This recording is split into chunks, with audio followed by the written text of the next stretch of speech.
Pour mon œuvre québécoise, j'ai décidé d'analyser la peinture de Marc-Aurèle Fortin, Bagoville, qui est une peinture à l'huile qu'il a peint en 1945. Déjà, on remarque dans cette œuvre qu'il y a plusieurs aspects qui sont liés à la culture québécoise. Déjà, on a l'aspect de la famille qui est représenté dans l'œuvre.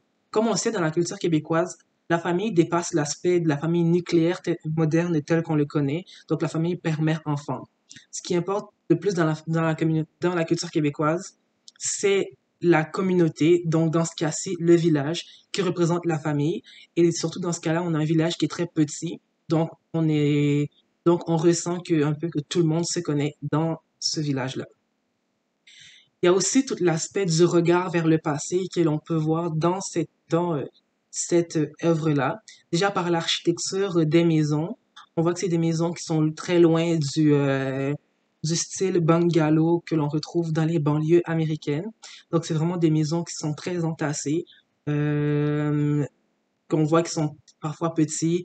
On voit que c'est des maisons qui a plusieurs fenêtres, plusieurs portes, donc plusieurs personnes qui peuvent vivre à l'intérieur. Donc on a tout cet aspect-là du un peu vivre pour un petit pain, vivre modestement, donc pas besoin d'une grosse maison. Et il y a aussi l'aspect de la corde à linge.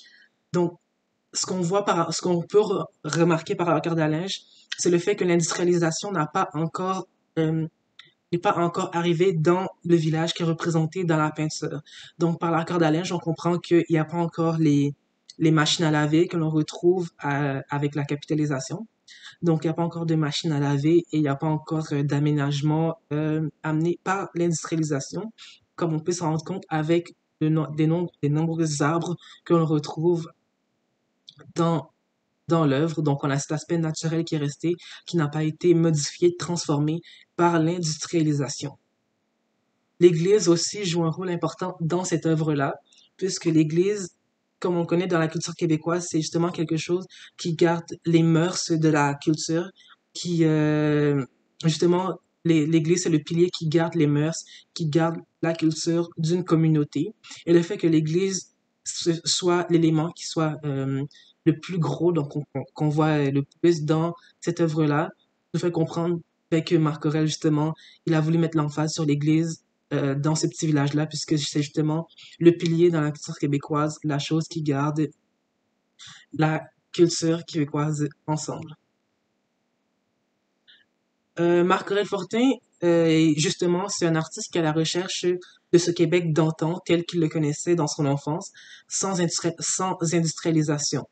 Comme le dit Jean-René Ostiguet dans une de ses revues qu'il a publiées dans la Galerie nationale, c'est à la campagne et surtout à la campagne des jours anciens, celle qui n'a pas connu la mécanisation, que Marc-Aurèle Fortin trouve les sujets qui lui conviennent le mieux. Donc, clairement, on a vraiment un artiste québécois les, qui a voulu représenter le Québec du passé. Donc, on a le regard vers le passé de cet artiste-là qui l'a transposé dans son œuvre.